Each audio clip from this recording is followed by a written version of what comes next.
Ang mayaman kong asawa. 2161 pag-alis sa banal na rehiyon. Ang barkong Pandigma ay mukhang medyo luma, ngunit ang pagkakagawin nito ay katangi-tangi. Napakalaki nito, ilang daang metro ang haba, at ang buong katawan ay gawa sa itim na metal. Ang metal na ito ay naglabas ng matatag at sinaunang panloob na China para bang nakasaksi ito ng hindi mabilang na mga pagbabago sa mga lumipas na taon. Ang ibabaw ng barkong Pandigma ay natatakpan ng iba't ibang komplikadong rune. Ang mga rune na ito ay kumikislap na may mahinang liwanag sa ilalim ng sikat ng araw na parang may mahiwagang kapangyarihan ang dumadaloy sa loob nila. Nagkakagulo ang pagkakaayos ng mga rune na ito. Ang ilan ay siksik, ang ilan ay kalat-kalat, ngunit ang bawat isa ay tila nagsasabi ng isang sinaunang at misteryosong kwento. Maraming malalim na sugat ang katawan ng barkong Pandigma. Ang mga sugat na ito ay mukhang napakatanda na parang matagal nang umiral. Bawat sugat ay parang peklat, saksi sa hindi mabilang na labanan at unos na naranasan ng barkong Pandigma. Bagamat luma na ang mga sugat na ito, hindi ito nakaapekto sa aura ng barkong Pandigma. Sa halip, ginawa nitong mas lalong hindi nasisira ang barkong Pandigma at napuno ng walang hangganang kapangyarihan. Isang malaking salita, Lei, ang nasa busog ng barkong Pandigma. Ang salitang ito ay mukhang napakatanda na para bang ito ay umiral ng hindi mabilang na mga taon. Nagningning ito ng metal na kinang sa ilalim ng araw, na naglalabas ng nangingibabaw na panloob na China para bang ipinapahayag sa mundo ang kapangyarihan ng barkong Pandigma na ito. Tinitigan ni Dean Lei ang napakalaking barkong Pandigma na may pinanibik sa kanyang mga mata. Pagkaraan ng ilang sandali, dahan-dahang ibinuka ni Dean Lei ang kanyang bibig at sinabing, ang barkong Pandigma na ito ay minsang sumama sa ating mga ninuno sa paglalakbay sa mabituing kalangitan at nakaranas ng hindi mabilang na mga labanan, malaki at maliit. Ang bawat sugat ay isang patuto ng ating dating kaluwalhatian. Dean Lei? Immortal Emperor Lei ba ang tinutukoy mo? Nagtatakang tanong ni Qin Yu. Tama iyan. Baka sa tono ni Dean Lei ang pagmamalaki. Ang barkong Pandigma na ito ay nasilid sa loob ng ilang libong taon. Akala ko ito ay magretiro, at hindi ko inaasahan na ito ay magagamit muli ngayon. Nang marinig ito, isang bakas ng paggalang ang biglang bumangon sa puso ni Qin Yu. Ito ay isang barkong Pandigma na sumama sa Immortal Emperor sa hindi mabilang na mga karanasan. Bagamat isa lamang itong barkong Pandigma sa landas ng paglago ng Immortal Emperor, mayroon pa rin itong hindi maipaliwanag na kahalagahan. Ang katotohanan na si Dean Lei ay handa na ibigay ang bagay na ito kay Qin Yu ay walang alinlangan na tanda ng kanyang mataas na tiwala at mga inaasahan para sa kanya. Ang barkong Pandigma na ito ay hindi lamang isang paraan ng transportasyon kundi isang simbolo din. Tinasagisag nito ang kaluwalhatian at kasaysayan ng Immortal Emperor Lei at ang pagtitiwala at inaasahan ng Thunder Courtyard. Matalim na tiningnan ni Qin Yu si Dean Lei, yumuko ng malalim sa kanya, at sinabing, Dean Lei, pahahalagahan ko ang barkong Pandigma na ito. Hahayaan ko itong masaksihan muli ang kaluwalhatian. Naniniwala ako na magagawa mo ito. Sana sa susunod na makita kita, hindi ka na magagapi sa mundo, sabi ni Dean Lei na may bahagyang kasiya siyang ekspresyon. Ang titig ni Qin Yu ay nagpakita ng hindi natitinag na determinasyon. Tumango siya ng mariin at sinabing, definitely. Mayroon lamang dalawang paraan upang maisaaktibo ang barkong Pandigma na ito. Ang isa ay ang paggamit ng espiritual na enerhiya sa katawan o isang uri ng panggatong para sa barkong Pandigma. Ang gasolina na ito ay tinawag na Void Crystal. Ito ay isang napakabihirang material na naglalaman ng malakas na espiritual na enerhiya at maaaring magbigay ng sapat na kapangyarihan para sa barkong Pandigma. RNOBA. Dinala ni Dean Lei si Qin Yu sa barkong Pandigma at pagkatapos ay dinala si Qin Yu upang libutin ang loob nito. Masasabing wala sa barkong Pandigma. Halos wala itong mga pasilidad. Maliban sa isang napakalaking cultivation space, wala nang iba pa. Iba ang buong barkong Pandigma sa naisip niya. Para sa isang pag-iral tulad ng Immortal Emperor Lei, natural na wala siyang pakialam sa hitsura. Tila ang lahat ay para sa paglilinang. Itinuro ni Dinley ang isang silid sa hindi kalayuan at sinabing, mayroon ding malaking activation formation sa loob. Gamitin ang forma sayo na iyon para ay navigate ang barkong pandigma na ito. Para sa natitirang void crystal, dapat itong tumagal hanggang sa makahanap ka ng bago. Bahagyang tumango si Chinyu. Tumingin siya sa paligid at nakita ang hindi mabilang na bakas na naiwan sa cultivation room. Ang mga bakas na ito ay tila nagmula sa mga aktibidad ni Immortal Emperor Lei. Ang bawat bakas ay naging saksi sa nakaraan ng kanyang paglilinang. Malakas na sumengot si Chinyu at bumulong sa battleship na ito, naaamoy ko pa ang panloob na chi na katulad ng walang kamatayang libingan ni Lei Ming. Ang hangin sa loob ng barkong pandigma ay tila puno ng panloob na chi ng Immortal Emperor Lei. Ang panloob na chi na ito ay malalim at sinaunang parang naglalaman ito ng walang katapusang karunungan at kapangyarihan. Nararamdaman ni Chinyu na ang panloob na chi na ito ay hindi isang simpleng pagbabago-bago ng espiritual na enerhiya ngunit isang pakiramdam ng pagkakaroon na nagmumula sa kaibuturan ng buhay. Ito ang natatanging marka na iniwan ni Immortal Emperor Lei sa barkong pandigma na ito. Maraming malalalim na peklat ng espada sa mga dingding ng cultivation room. Ang mga galos ng espada na ito ay tumagos ng malalim sa mga dingding, at ang bawat isa ay tila nagkukwento ng isang labanan. Ang mga peklat ng espada na ito ay may iba't ibang hugis, ang iba ay malapad at makapangyarihan, at ang iba ay kasing manipis ng seda. Gayunpaman, silang lahat ay napuno ng kakaibang pakiramdam ng kapangyarihan. Para bang ang bawat peklat ng espada ay cultivation o labanan ng Immortal Emperor Lei. Isang napakalaking platapormang bato ang nasa gitna ng cultivation room. Ang platform ng bato ay natatakpan ng iba't ibang uri ng mga komplikadong rune. Ang mga rune na ito ay kumikislap na may mahinang liwanag sa ilalim ng araw na parang may mahiwagang kapangyarihan ang dumadaloy sa loob nila. Ang stone platform na ito ay malinaw kung saan nilinang ni Immortal Emperor Lei. Sa paghusga mula sa malakas na panloob na chi na naglalabas mula sa stone platform, ang pagtatanim dito ni Immortal Emperor Lei ay tiyak na hindi karaniwan. Bukod sa cultivation room, ang ibang bahagi ng barkong pandigma ay may mga bakas din ng Immortal Emperor Lei. Sa isang sulok ng cabin, may maliit na bookshelf na may ilang mga sinaunang libro. Ang mga aklat na ito ay pawang mga aklat na nabasa noon ng Immortal Emperor Lei, bawat isa ay puno ng bakas ng kasaysayan. Isang maliit na silid ng alchemy ang nasa kabilang panig ng barkong pandigma.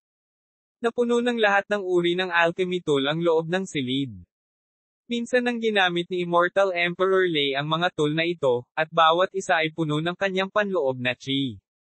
Gayunpaman, malinaw na ang lahat ng mga tool at aklat na ito ay inabandona at iniwan lamang para sa pagmamasid. Iniunat ni Chinyu ang kanyang kamay, gustong makaramdam ng kung ano mula rito, ngunit nabigo sa huli. Si Dinley, sa gilid, ay walang pakialam na sinabi, huwag kang maging gaaman. Ang mga mahahalagang bagay sa barkong ito ay kinuha na. Bahagyang napahiya si Chinyu. Pinawi niya ang kanyang tingin at yumuko kay Dinley para ipahayag ang kanyang pasasalamat. Tumangala siya sa langit. Madilim na, at may mga butil pa ng bituin. Aalis na ako ngayon, sabi ni Chinyu sa mahinang boses. Sa puntong ito, tumingin si Chinyu kay Dinley at sinabing, maaari mo ba akong bigyan ng isa pang pabor? Nang hindi man lang nag-iisip, tumango si Dinley at sinabing, sabihin mo lang, at hindi ko ito tatanggihan kung magagawa ko. Natahimik sandali si Chinyu bago sinabing, gusto kong tulungan mo akong makahanap ng coordinate. Coordinate. Sa lugar kung saan ka nanggaling. Nahulaan ni Dinley ang iniisip ni Chinyu. 2,162 pagtapak sa mabituing langit. Tumango si Chinyu at sinabing, gusto ko ang mga coordinate ng Earth. Mukhang hindi nagulat si Dinley. Hindi na siya masyadong nagtanong at agad na tumango bilang pagsang-ayon. Speaking of which, coincidentally, I have the coordinates, sabi ni Dinley. Maghintay ka dito sandali. Bagamat medyo naguguluhan si Chinyu, hindi na siya nagtanong pa. Dahil kilala ni Dinley ang kanyang ama, hindi nakakagulat na alam niya ang mga coordinate ng Earth. Agad na nawala ang figure ni Dinley. Ilang sandali pa, muling nagpakita siya sa harap ni Chinyu. Nagpadala siya ng sinag ng gininto ang liwanag sa isip ni Chinyu. Hindi nagtagal, lumitaw sa isip ni Chinyu ang mga coordinate ng Earth at maging ang ruta. Isa itong manipis na gininto ang sinulid na gumuguhit ng landas sa isip ni Chinyu. Sa sandaling ito, sa wakas ay napagtanto ni Chinyu kung gaano kalayo ang lugar na ito mula sa Earth. Napakalayo nito na hindi ka panipaniwala. Ang biyaheng ito. Natatakot akong aabutin ito ng maraming taon, nakasimangot si Chinyu at sinabi. Noon, kahit isang menor de edad na sekta tulad ng Tianyan sect ay maaaring umabot sa Earth. Ngayon, hindi ito magawa ng Thunder Courtyard. Hindi nito maiwasang makaramdam ng kahinala kay Chinyu. Gayunpaman, hindi na siya nagtanong pa. Ang oras ay mahalaga, at oras na para umalis. Talagang hindi inaasahan na kailangan kong umalis ng ganito. Wala akong oras para magpaalam. Hindi napigilan ni Chinyu na tumawa ng mapait. Tinapik ni Dinley ang balikat ni Chinyu at sinabing, ito ang itinuturing na pinakamagandang resulta. Dapat kang matuwa na buhay ka pa ngayon. At saka, walang nakakaalam kung ang paglalakbay na ito ay isang pagpapala o isang sumpa. Bahagyang tumango si Chinyu. Totoo ang sinabi ni Dinley. Ito ay maswerte na siya ay buhay. Dinley? Kailangan pa kitang problemayan ng isa pang bagay, mapait na ngumiti si Chinyu at sinabi. Magpaalam kay Juwo sa ngalan mo. Nakangiting sabi ni Dinley. Paano mo nalaman? Nagtatakang tanong ni Chinyu. Mataas ang tingin sa iyo ni Juwo, kaya paanong hindi ka makapagpaalam sa kanya? Hinaplos ni Dinley ang kanyang balbas at ngumiti. Sa pagsasalita hanggang sa puntong ito, si Dinley ay napabuntong hininga ng may damdamin at sinabing, speaking of which. Kung alam ni Juwo ang tungkol dito, siguradong mababaliw siya. Oo, kaya guguluhin kita para bantayan siya. Ang kanyang personalidad. Hindi natapos si Chinyu sa pagsasalita, ngunit halata ang ibig niyang sabihin. Huwag kang mag-alala. Hanggat naririto ako, hindi ko hahayaang saktan siya ng sinuman, tumango si Dinley at sinabi. Maraming salamat. Nagpasalamat muli si Chinyu kay Dinley bago tumalikod at sumakay sa barkong pandigma. Na-activate ni Chinyu, ang barkong pandigma ay dahan-daang umakyat sa himpapawid. Agad na napuno ng nakakatakot na internal chi ang buong open space. Nakatayo si Chinyu sa kubyerta, at ang kanyang mahabang damit ay lumipad sa hangin. Matigas at malalim ang kanyang tingin.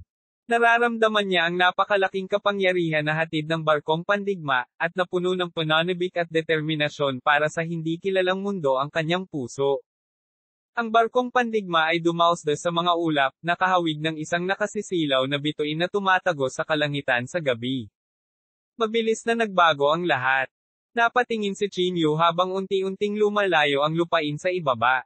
Ang mga gusali at bulubundukin na kasing liit ng mga langgam ay unti-unting lumiit sa kanyang paningin. Ang matayog na ulap ay nabutas habang ang barkong pandigma ay umaban, na inilalantad ang malalim na kalangitan sa gabi na pinalamutian ng mga kumikinang na bituin, na lumilikha ng isang nakakabighaning panoorin sa harap ng kanyang mga mata. Ang barkong pandigma ay bumilis at gumalaw sa kalangitan na parang isang shooting star. Dumaan ito sa kalawakan, nagniningning na may gintong liwanag. Umihip ang hangin sa mukha ni Chinyu, na nagdulot ng malamig na pakiramdam. Inabot niya ito at hinawakan na para bang nararamdaman niya ang pulso ng universo at ang pagkakaroon ng walang hangganang mga bituin. Hindi nagtagal, wala nang makita si Chinyu. Ang barkong pandigma ay pumasok sa kawalan. Sa isang sulyap na puno ng walang katapusang kadiliman ang paligid. Pagtingin niya sa malayo, natatanaw niya ang mahinang mga kislap ng liwanag na nagmumula sa mga bituin na madilim na kumikinang. Para silang mga parola sa malayo, na gumagabay sa direksyon ng barkong pandigma.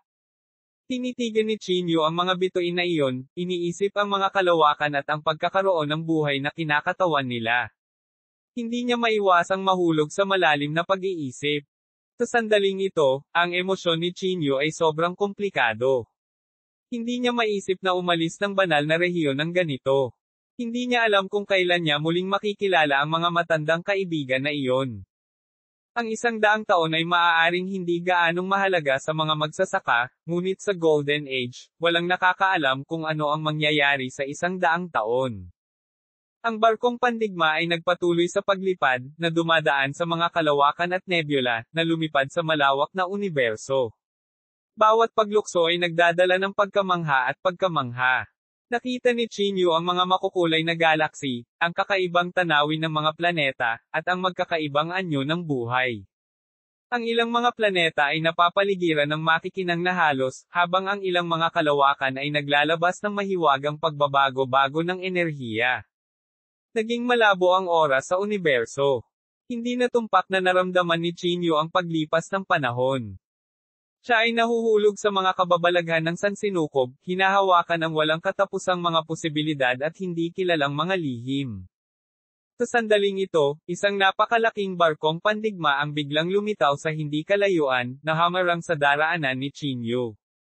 Ang barkong pandigma na ito ay napakalaking, tulad ng isang gumagalaw na bundok. Ang itim na katawan nito ay naglalabas ng siksik na panloob na chi. Ang hitsura nito ay parang isang dambuhalang halimaw, at ang busog nito ay inukit na may mabangis na mukha na para bang anumang oras ay kayang ibuka ang dagwang bibig upang punitin ang anumang buhay na ng ahas na pigilan ito. Ang ibabaw ng barkong pandigma ay natatakpan ng isang matigas na itim na gintong halwang metal, na kumikislap ng malamig na liwanag, na nagbibigay ng hindi matitinag na pakiramdam ng katatagan. Ang mga mahiwagang rune at sinaunang totem ay inukit sa buong barko, na nagbibigay ng maringal at sinaunang panloob na chi. Ang maladrago na istruktura na umaabot mula sa katawan ng barko ay parang isang napakalaking balangkas na sumusuporta sa buong barkong pandigma. Ang mga buto ng dragon na ito ay kumikislap na may mahinang pagbabago-bago ng enerhiya tulad ng isang natutulog na higanteng hayop na nagising at naglabas ng isang maringal na panloob na chi. Bahagyang kumunat ang noo ni Chinyu, at bigla siyang nakaramdam ng hindi magandang premonition sa kanyang puso. Hinaranggan ng buong barkong pandigma ang daan ni Chinyu. Kaagad, lumitaw ang dalawang matatandang lalaki sa kubyerta. Ang dalawa ay may malamig na ekspresyon at hindi pangkaraniwang panloob na chi. Ang kanilang mga kulay abo na damit ay may burden ng kakaibang mga pattern, at ang kanilang mga titig ay matalas at malamig na parang nakikita nila sa puso ng mga tao at lahat ng bagay. Ang isa sa matatandang lalaki ay matangkad at malapad ang balikat at malapad ang likod na parang bakal. Puting-puti na ang buhok niya, pero kasing talas pa rin ng kutsilyo ang titig niya, naglalabas ng dominanteng aura. Hawak niya ang isang black magic staff na may naka-embed na pulang hiyas na may dugo, na naglalabas ng malakas na internal chi ng kamatayan. Ang isa pang may edad na lalaki ay maikli ngunit naglabas ng isang presyon na hindi maaaring baliwalain. Puno ng kulubot ang kanyang mukha, na nagpapakita ng mga bakas ng panahon, ngunit ang kanyang titig ay hindi pangkaraniwang matalim na tila nagtatago ng walang katapusang karunungan. Chinyu? Matagal na kaming naghihintay. Malamig na sabi ng isang matandang lalaki. Sa tingin mo ba ay makakaalis ka ng buhay sa Holy Region? Nanunuya at sinabi ng isa pang tao. Ang tandang iyon, Yan Tianxi, talagang pinakawalan ka. Matanda na talaga siya at magulo ang ulo. Siya ay hanggal, ngunit hindi tayo. Chinyu, hindi ka makakatakas sa kamatayan.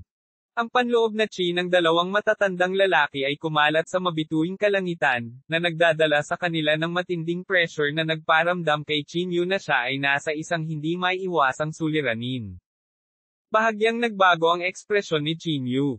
Tumingin siya sa dalawa at sinabi sa mahinang boses, alam ko na. May mga kontrabida na haarang sa daraanan ko. 2,163 ang pagtugis. Nang marinig ang mga salita ni Chinyu, agad na tumawa ang dalawa. Bagaman hindi namin alam kung ano ang problema ni Yan Tianxi, hindi ka makakaalis dito ng buhay. Tumawa ng malakas ang isang matandang lalaki. Malamig na tiningnan ni Chinyu ang dalawa at sarkastikong sinabi, iyon ang dahilan kung bakit hindi mo magagawa ang mga nagawa ni Yan Tianxi. Sa harap ng pangungutya ni Chinyu, hindi nagalit ang dalawa. Sa halip, walang pakialam nilang sinabi, ano? Walang nakakaalam kung ano ang mga tagumpay na magagawa natin, at walang nakakakita sa hinaharap. Ngunit nakikita namin ang iyong kinabukasan. Sa dalawang true saints na humaharang sa daan ni Chinyu, ito ay walang alinlangan na isang napakalaking sakuna. Sa lakas ni Chinyu, talagang hindi niya sila matatalo. May naiisip lang akong paraan para makatakas. Lumingon si Chinyu para tingnan ang barkong pandigma. Dahil ang barkong pandigma na ito ay minsang ginamit ni Immortal Emperor Lei noong siya ay naglalakbay, tiyak na hindi ito isang ordinaryong barko. Maari niyang samantalahin ang pagkakataong ito para makatakas. Tumingin si Chinyu sa barkong pandigma ng kabilang partido. Ito ay hindi kapani-pani, walang maluho at ganap na naiiba sa barkong pandigma ni Immortal Emperor Lei. Ang luho sa barko ay hindi maisip. Gayunpaman, tiyak na dahil dito ang barkong pandigma ay naging namamaga. Malinaw na praktikal ang barkong pandigma ni Lei Ming. Sa pag-iisip nito, hindi nagsasalita ng kalokohan si Chinyu. Tahimik niyang pinakilos ang panloob na chi sa kanyang katawan at ikinalat ito sa buong barkong pandigma. Sa isang iglap, ang barkong pandigma ay binalot ng panloob na chi ni Chinyu at umalangaw sa activation formation. Sa sandaling ito, tila isinama si Chinyu sa barkong pandigma. Ang mga sinag ng gininto ang liwanag ay nagsimulang lumitaw sa barkong pandigma. Ang gintong liwanag ay sumabog sa isang nakasisilaw na liwanag sa madilim na kawalan. Di man gustong tumakas ng batang ito. Agad na naunawaan ng matandang lalaking iyon ang intensyon ni Chinyu. Agad na nanginig ang kanyang mga paa, at nagpaputok siya ng paputok sa direksyon ni Chinyu. Hindi nang ahas si Chinyu na mag-aksaya ng oras. Pumikit siya at itinoon ang pansin sa pagkontrol sa barkong pandigma para bumaril sa malayo. Ang bapor na pandigma ay gumapang sa kawalan, nag-iwan ng gininto ang landas. Ang barkong pandigma ay mabilis na tumawid sa kawalan, at ang gininto ang liwanag ay tumawid sa walang hangganang kadiliman tulad ng isang bulalakaw na tumatawid sa kalawakan. Ang hangin ay dumaan sa mukha ni Chinyu, dala nito ang panloob na chi ng universo. Ang mga bituin ay mabilis na dumaan sa kanyang mga mata, at ang liwanag ng bituin ay dumaan sa kanyang katawan na parang nakasisilaw na mga kislap. Para siyang sumanib sa ritmo ng universo at umiral kasama ng mga bituin. Si Chinyu ay nangahas na huwag maging pabaya. Iyan ay dalawang tunay na banal. Kapag naabutan nila, tiyak na mamamatay siya. Pagtingin sa barkong pandigma na papaalis, namumula ang mukha ng dalawang matatandang lalaki. Ang matandang lalaki na orihinal na nagplanong habulin si Chinyu ay tumigil din sa kanyang paglalakad. Tumayo siya sa walang hanggan na kawalan at malamig na sinabi, habulin mo siya. Hindi natin hahayaang makatakas ang kanyang anak. Ang barkong pandigma ay tumakbo sa kawalan. Ang gintong liwanag ang nagpapaliwanag sa paligid na kadiliman, na naging dahilan upang manginig ang kawalan. Sumipol ang hangin, at kumikislap ang mga bituin sa tabi ng barkong pandigma na parang nagyaya para dito. Hindi nagdalawang isip ang dalawang matanda at mabilis na hinabol ang barkong pandigma. Ang kanilang mga katawan ay parang kidlat habang sila ay nag-transform sa mga umaagos na ilaw na dumadaloy sa kalawakan. Nakapagtataka ang kanilang bilis, ngunit ang barkong pandigma ay tila may magic power na naging dahilan upang hindi sila makahabol, na patuloy na lumalayo sa kanila. Si Chinyu ay nababalisa. Itinuon niya ang lahat ng kanyang atensyon sa pagkontrol sa barkong pandigma, sinusubukang i-maximize ang bilis nito. Sa ilalim ng kanyang patnubay, ang barkong pandigma ay patuloy na nagbabago ng direksyon, na maingat na umiiwas sa pagtugis ng dalawang matatanda. Ang gintong liwanag ay kumikislap na parang sinag ng dumadaloy na gintong liwanag, puno ng kapangyarihan at pag-asa.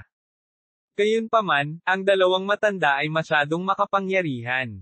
Gumamit sila ng mga kamangha-manghang supernatural na kapangyarihan at pamamaraan upang subukang makagambala sa paulit-ulit na paglalayag ng barkong pandigma. ROBS. Cebu City. Kumikislap ang kidlat, nagngangalit ang apoy, at kumalat ang kadiliman, na bumubuo ng hindi nakikitang mga hadlang. Walang pagpipilian si Chinyu kundi gumamit ng malaking lakas at katalinuhan upang maiwasan ang mga sagabal na ito sa pinakamabilis na bilis at mapanatili ang paglipad ng barkong pandigma. Brat, huwag mo nang isipin ang pagtakas. Ang mga tinig ng dalawang matanda ay tumago sa lahat, na naging dahilan upang manginig ang buong mabituing kalangitan. Ang mga nakakatakot na umuusbong na tunog ay patuloy na pumapasok sa mga tainga ni Chinyu, at isang napakapangangilabot na liwanag ay kumislap pa sa likod ni Chinyu. Itinaas ng dalawang matanda ang kanilang mga palad na parang nag-activate ng ilang nakakatakot na diskarte, gustong sirain ang barkong pandigma ni Chinyu. Ang kanilang mga palad ay nagbuga ng mga alon ng nakakapasong mga pagbabago-bago ng enerhiya, na bumubuo ng isang nagliliyab na lambat ng mga apoy at kidlat na bumabalot sa paligid ng barkong pandigma. Ang enerhiyang ito ay puno ng mapangwasak na kapangyarihan na tila kayang gawing alabok ang lahat. Ang ekspresyon ni Chinyu ay lubhang nagbago. Sa isang dagindong, ang panloob na chi sa kanyang katawan ay biglang pumutok. Hindi mabilang na mga sinag ng gintong ilaw ang nagbuga at bumabalot sa buong barkong pandigma. Boom! Nakasisindak na mga sinag ng liwanag ang bumaril patungo sa barkong pandigma. Ang dalawang matanda ay tila determinado na alisin si Chinyu. Itinaas nila ang kanilang mga kamay at nagpakawala ng nakakatakot na mga diskarte na may napakalaking mapanirang kapangyarihan. Ang gininto ang liwanag sa katawan ni Chinyu ay tumagos halos kaagad.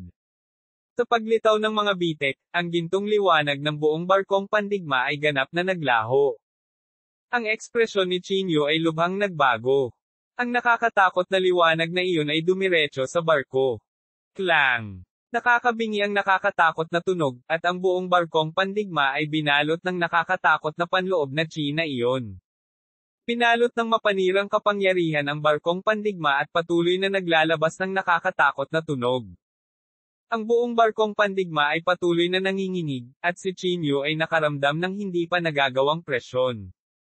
Ang barkong pandigma na ito ay orihinal na kontrolado ng kanyang tunay na diwa, at ngayon, ang lahat ng panginginig ay umaalingaw-ngaw sa katawan at primordial na espiritu ni Chinyu.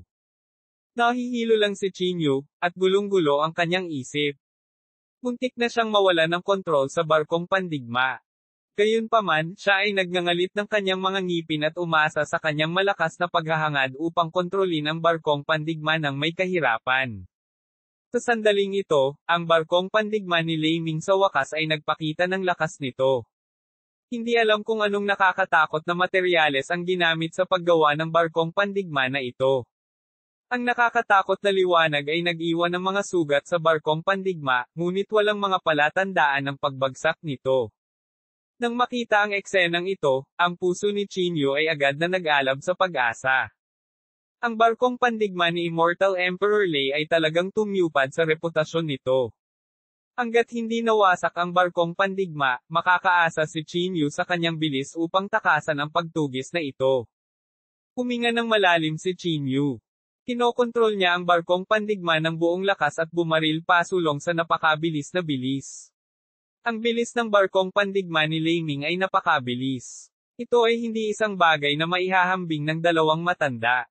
Nang makitang papalayo ang barkong pandigma, lalong nabalisa ang dalawang matanda. Pambihira ang barkong pandigma na ito. Nagtataka ako kung saan ito nakuha ng batang ito. Isang matanda ang nagngangalit ng kanyang mga ngipin at sinabi. Siguro binigay ito sa kanya ni Dean Lei. Hindi natin siya hahayaang makatakas. Malamig na sabi ng isa pang matanda. Sila ay labis na nababalisa sa kanilang mga puso. Kung patuloy silang maghahabol ng ganito, tiyak na makakatakas si Chinyu. Sa sandaling hinabol nila ang napakalayo, may panganib na hindi sila makabalik sa Holy Region. Pagkatapos ay dahan-daang itinaas ng isa sa kanila ang kanyang kamay, at ang nakakatakot na tunay na diwa ay agad na kumalat. Maging ang nakapalibot na kawalan ay nagsimulang gumuho. Ang lahat ng isang biglaang, walang hangganang liwanag ng bituin ay natipon sa kanilang paligid, na bumubuo ng isang higanteng puyo ng tubig. Ang vortex na ito ay naglabas ng panloob na chi ng malawak na universo, tulad ng sentro ng isang kalawakan. Sa sandaling ito, sila ay tulad ng mga Panginoon ng mabituing kalangitan na tila nagpapakilo sa lahat ng kapangyarihan sa mabituing kalangitan. 2,164 sa walang kabuluhan. Unti-unting lumitaw ang nakakasilaw na liwanag ng bituin sa katawan ng dalawang matanda. Ang kanilang tunay na kakanyahan ay patuloy na lumundag, sumasalamin sa nakapalibot na mabituing kalangitan. Ang liwanag ng bituin sa mabituing puyo ng kalangitan ay lalong lumiwanag, na nagtipon sa katawan ng dalawang matanda na parang tubig. Pagkatapos ng isang malakas na dagindong, ang kawalan ay nagsimulang marahas na masira. Isang malaking lugar bago pa man gumuho si Chinyu. Agad na nagbago ang ekspresyon ni Chinyu. Sunod-sunod ang malalaking butas na lumitaw sa kanyang harapan. Mga senyales iyon ng pagbagsak ng kawalan. Ang mga butas ay naging mas malaki. Sa sandaling pumasok ito sa kawalan, walang nakakaalam kung ano ang mangyayari. Nanginginig ang boses ng dalawang matanda kung saan-saan. Malinaw, ang paggamit ng discarding ito ay napakahirap din para sa kanila. Gayunpaman, nag-aatubili silang palampasin ang gayong pagkakataon. Kapag nakapasok na si Chinyu sa kawalan, nangangahulugan ito na hindi na siya makakalabas at tiyak na mamamatay sa loob. Walang nakakaalam ng mga misteryo ng kawalan, ngunit ang Rashomon ni Xiaosheng ay maaaring ipaliwanag ang lahat. Ang kawalan sa harap niya ay gumuho pa, at ang buong lugar sa harap niya ay naging isang itim na butas. Buong lakas na umuungal si Chinyu. Sinubukan niya ang kanyang makakaya na kontrolin ang barkong pandigma upang baguhin ang direksyon nito, ngunit ang pagbagsak sa kanyang harapan ay napakalaki. Kahit saang direksyon lumiko si Chinyu, hindi siya makakatakas mula sa itim na butas na ito. Pumunta ka sa impyerno. Kasabay ng paos na pag-ungol ng dalawang matanda, ang nakakatakot na tunay na diwa sa kanilang mga katawan ay tila bumuo ng dalawang higanteng kamay na talagang pilit na pinunit ang kawalan sa harap ni Chinyu. Sa sandaling ito, walang paraan si Chinyu para makatakas. Nakatitig lang siya habang nakadilat ang mga mata habang pinagmamasdan ang paglubog ng barkong pandigma sa napakalaking butas at sa kawalan. Agad na dumaloy ang nakakatakot na pagkahilo. Naramdaman lang ni Chinyu na umiikot ang lahat. Ito ay tiwangwang at walang buhay. Walang katapusang kadiliman ang buong paligid. Walang mga bituing kumikislap o kumikinang na liwanag. Ang barkong pandigma ni Chinyu ay dumaan sa napakalaking butas at pumasok sa tiwangwang na walang laman na ito. Pagpasok pa lang niya ay nakaramdam siya ng matinding kalungkutan at lamig. Ang buong kawalan ay tila isang napakalalim na kailaliman. Nilamon ng dilim ang lahat ng liwanag, na naging imposible para sa mga tao na matukoy ang kanilang direksyon. Isang pakiramdam ng kawalan ng kapangyarihan ang bumangon sa puso ni Chinyu. Pakiramdam niya ay naging hindi gaanong mahalaga ang kanyang pag-iral. Kung ikukumpara sa tiwangwang na walang laman na ito, siya ay tulad ng isang maliit na butil ng alikabok, na napakaliit kung kaya't nawalan siya ng pag-asa. Walang hangin, walang tunog, walang kulay. Naroon lamang ang walang katapusang kadiliman at nakamamatay na katahimikan. Sinubukan ni Chinyu na pakilyusan ang kanyang tunay na diwa para isulong ang barkong pandigma ngunit napagtanto niyang walang tugon sa mapanglo na walang laman na ito. Ang kanyang mga pagsusumikap at pakikibaka ay tila naging walang kabuluhang mga ripples, na hindi kayang baguhin ang kapaligiran, or Naira S. Hindi nagtagal, dahil sa matinding pagkahilo, nagsimulang lumabo ang paningin ni Chinyu, at wala na siyang maramdaman. Ito ba ang mundong nilamon ni Rashomon? Bago nawala ng malay si Chinyu, ang pangungusap na ito ay hindi maiwasang lumitaw sa kanyang isipan. Hindi nagtagal, ang napakalaking butas ay nagsimulang gumaling ng dahan-dahan. Ilang saglit lang ay bumalik sa katahimikan ang lahat na parang walang nangyari. Ang mabituing kalangitan ay ang parehong mabituing kalangitan, pinalamutian ng liwanag at walang katulad na ganda. Ang dalawang matanda ay malamig na tumingin sa direksyon kung saan nawala si Chinyu, at isang malamig, walang pakialam na ngiti ang lumitaw sa mga sulok ng kanilang mga bibig. Sa wakas ay naalis na rin namin siya, ngiting sabi ng isang matanda. Cebu City. Cebu City. Kapag pumasok siya sa kawalan, tiyak na mamamatay siya. Ang aming pagsisikap sa oras na ito ay hindi nasasayang. Sa kasamaang palad. Hindi namin nakuha ang Track-Alas Immortal Scripture mula sa kanya. Mayroon lamang isang kopya ng Track-Alas Immortal Scripture. Ang pagkawala ni Chinyu ay nangangahulugan na ang Track-Alas Immortal Scripture ay wala na. Matagal silang nakatayo doon, natatakot na may mangyari na hindi inaasahan. Nang tumahimik na ang lahat ay tuluyan na nilang nailabas ang kanilang mga alalahanin. Namatay na siya sa wakas. Nakahinga ng maluwag ang dalawa at saka nagtaas ng ulo para tumawa ng malakas. Ang halakhak na ito ay naglakbay ng libu-libong li, na naging dahilan upang manginig ang buong mabituing kalangitan. Hindi na sila nagtagal. Tumalikod sila, bumalik sa barkong pandigma, at nawala sa mabituing kalangitan. Uwi, Tichinyo at ang kanyang barkong pandigma ay nahulog sa walang katapusang kadiliman. Ito ay ang mahiwagang void zone. Kapag nakapasok na ang isa, walang posibilidad na umalis. Sa kawalan na ito, ang lahat ay baog at walang katapusang kadiliman. Walang kulay. Mayroong isang hindi kapani-paniwalang nakakatakot, siksik, at mahiwagang panloob na chi dito. Ang panloob na chi na iyon ang naging sanhi ng pagdagandong ng buong barkong pandigma, at hindi mabilang na mga sugat ang lumitaw. Tichinyo ay dahan-dahan ding nagising sa napakalaking pressure na ito.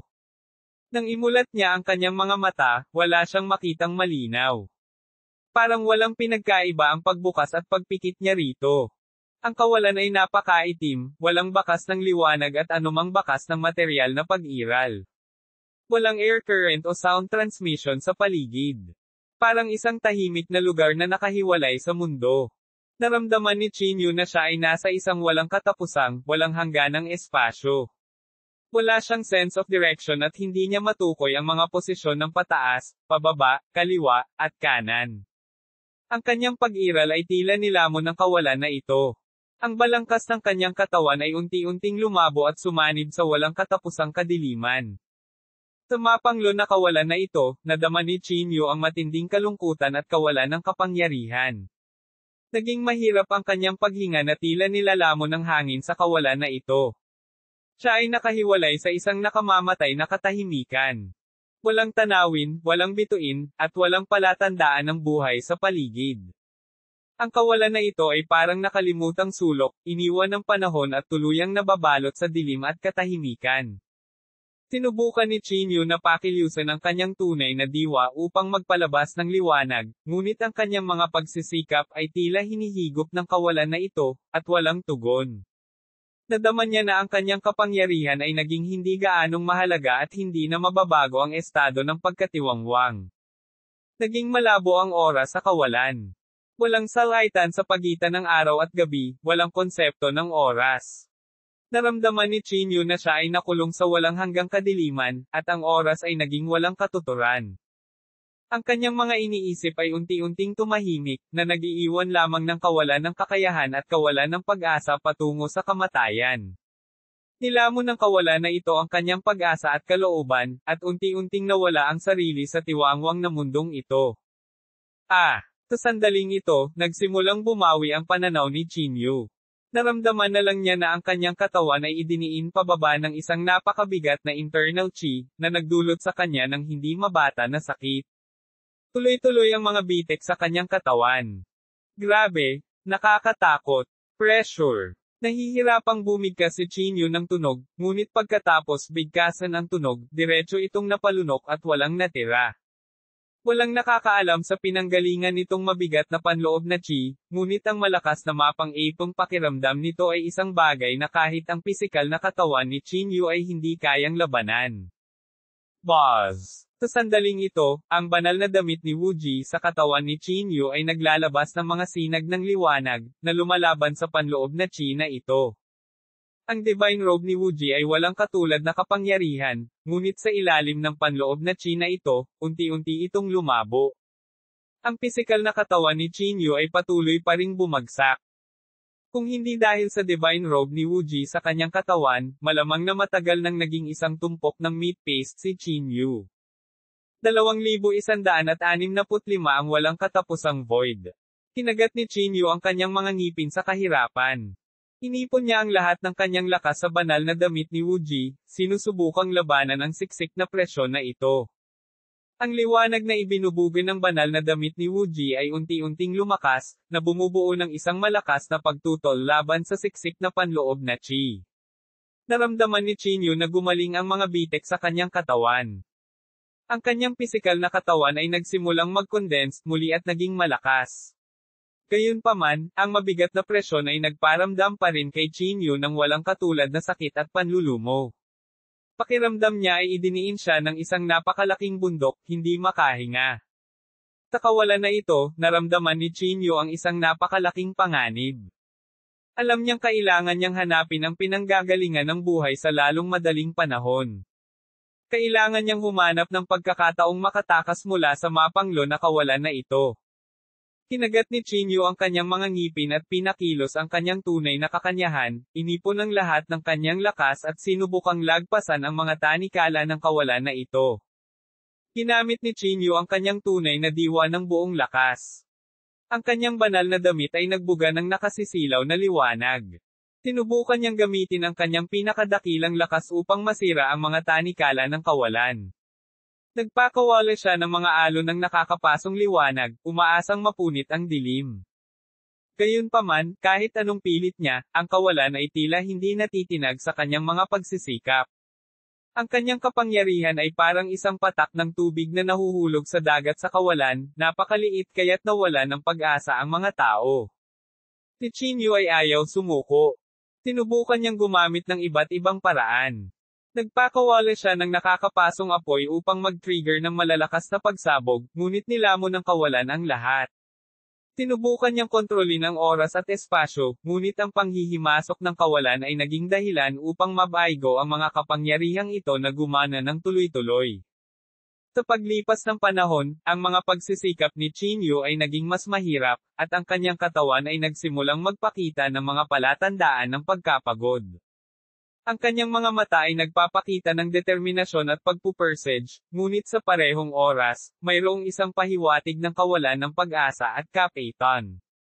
Sinubukan niyang gamitin ang kanyang mga iniisip upang buksan ang landas at hanapin ang kahinaan ng kawalan, ngunit ang kawalan ay hindi pa rin mapunit. Ang bawat pagtatangka niya ay nabigo. Pakiramdam niya ay nahulog siya sa isang walang katapusang cycle na walang paraan. Unti-unting kumalat ang kawalan ng pag-asa habang nagsimulang manginig ang katawan ni Chinyu. Sa huli ay naubos niya ang kanyang lakas. Ang determinasyon sa kanyang puso ay nag-alinlangan, at nagsimula siyang mag-alinlangan sa kanyang pagpili at determinasyon. Gayunpaman, nang malapit na siyang sumuko, isang kislap ng liwanag ang sumilay sa kanyang isipan, halos hindi niya napanatili ang kanyang pag-asa. Naalala niya ang minsang sinabi sa kanya ni Xiaosheng, ang susi sa pamamaraan ng Dao ay nasa paghahanap ng kapayapaan sa loob at isang tahimik na estado ng pag-iisip. Pinagalan ni Chinyu ang kanyang paghinga at sinikap na pakalmayan ang panloob na pananabik at pagkabalisa sa loob. Kahit ano pa, gusto kong tumakas sa lugar na ito. Ipinikit niya ang kanyang mga mata at sinubukan ang kanyang makakaya upang isawsaw ang kanyang sarili sa kanyang panloob na mundo, sinusubukang makahanap ng kalmado at kondensasyon na estado ng pag-iisip. Sa paglipas ng panahon, unti-unting naramdaman ni Chinyu ang panloob na chi ng katahimikan.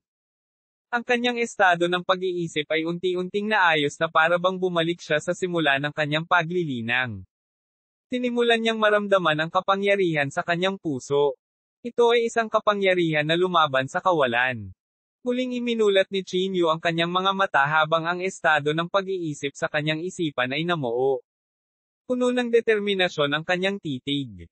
Muli niyang pinakilos ang kanyang tunay na diwa, ngunit sa pagkakataong ito, hindi na ang kapangyarihang magpakitang gilas kundi isang banayad at matatag na kapangyarihan. Itinuon niya ang kanyang lakas at inipon ang kanyang tunay na diwa sa kanyang mga palad, na bumubuo ng isang bola ng asul na liwanag. Ang kanyang palad ay mainit at tahimik na parang isang surge ng panloob na lakas ay naglalabas sa sandaling ito, RAOBEPSILON-S. Nakalok ang tingin ni Chinyu sa isang mahinang lugar sa kawalan. Walang pag-aalinlangan, inabot niya ang kanyang kamay at marahang itinapat ang bola ng liwanag. Ang bola ng liwanag ay pamunit sa madilim na kawalan, nag-iwan ng magandang landas habang dumiretso ito sa mahinang lugar. Isang kakaibang kababalaghan ang naganap nang ang bola ng liwanag ay nakipag-ugnayan sa walang laman. Ang bola ng liwanag ay unti-unting nawala, ngunit isang mahinang liwanag ang lumitaw sa kawalan, tulad ng mga baga ng isang bituin. Mabilis na kumalat ang mahinang liwanag at unti-unting nabuo ang bitek. Cebu City. Cebu City. Ang mga mata ni Chinyu ay kumislap sa kagalakan, alam na sa wakas ay nakahanap na siya ng paraan upang masira ang kawalan. May pag-asa. Pinigilan ni Chinyu ang pananabik sa kanyang puso, ngunit patuloy pa rin ang panginginig ng kanyang katawan dahil sa pananabik. Sa ilalim ng pananabik na ito, nakalimutan pa ni Chinyu ang sakit ng kanyang katawan na pinigilan. Sa sandaling ito, ang divine robe ni Wuji ay naglabas din ng mas nakakasilaw na liwanag na parang nagyaya ito para sa kanya.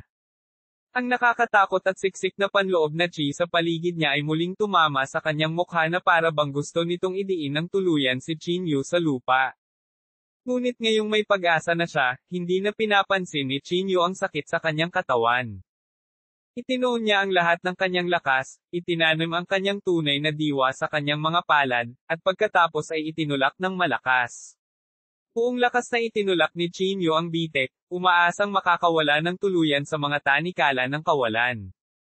Gayunpaman, ang bitek ay nagsimulang maghilom sa napakabilis na bilis sa sandaling ito, at ang nakapalibot na panloob na chi ay naging mas siksik, halos masuffocate. Paano naging ganito? Ang mga mata ni Chinyu ay kumislap sa gulat. Sinubukan niyang buksan ang isa pang bitek ng buong lakas, ngunit sa pagkakataong ito, kahit anong pilit niya, hindi niya mapunit kahit kalahating bitek sa kawalan. Puno pa rin ng walang katapusang malamig na kadiliman ang paligid. Paulit-ulit na sinubukan ni Chinyu sa kawalan ng pag-asa, ngunit kahit paano, hindi niya mabuksan muli ang crack na iyon.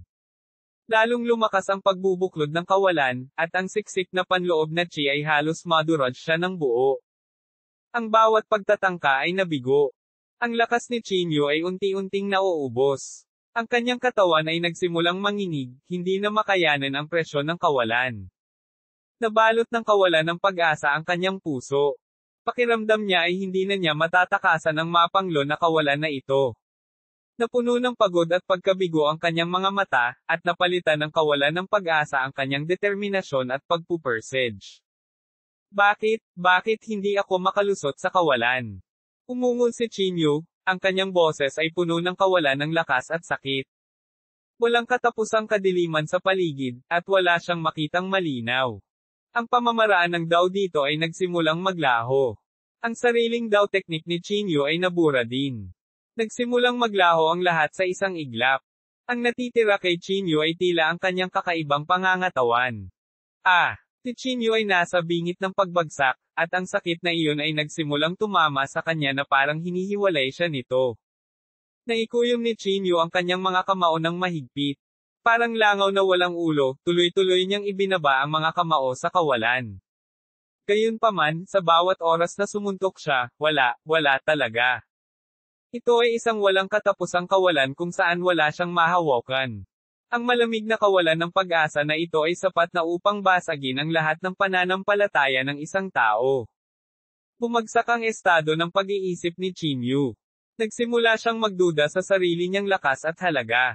Pagkaraan ng hindi kilalang yugto ng panahon, tuluyang nawala ng lakas si Chinyu. Bumagsak siya sa lupa sa kawalan ng pag-asa, tulad ng isang lasing.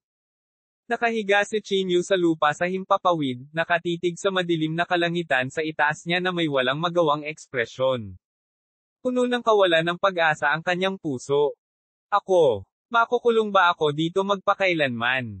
Tinuya niya ang sarili sa mahinang boses, hindi na mapigilan ang kawalan ng pag-asa sa kanyang puso. Unti-unting nabasag ang mga pangarap at pananalig na dating nasa kaibuturan ng kanyang puso. Sa sandaling ito, naramdaman ni Chinyu kung gaano siya kaliit at walang kapangyarihan. Hindi niya kayang labanan ang walang laman. 2,166 ang desperado na Chinyu. Ang pag-asa at determinasyong taglay niya noon ay nalunod sa kawalan ng pag-asa. Nagsimula siyang mag-alinlangan kung karapat-dapat ba siyang magkaroon ng mabigat na kapangyarihan. Ang dating matatag na pananampalataya ni Chinyu ay naging malabo at wala ng liwanag. Nagsimula siyang tanungin ang kahalagahan ng kanyang pag-iral. Sa mapanglo na kawalan na ito, pakiramdam ni Chinyu ay napakaliit at walang magawa. Pagkatapos ng napakaraming pinagdaanan, ito ang unang pagkakataon na naging desperado si Chinyu. Mas alam ni Chinyu kaysa sa iba kung ano ang ibig sabihin ng pagpasok sa kawalan. Nang sinubukan niya ito sa kanyang sarili, ang kawalan ng pag-asa ay ganap na napuno ng kanyang puso.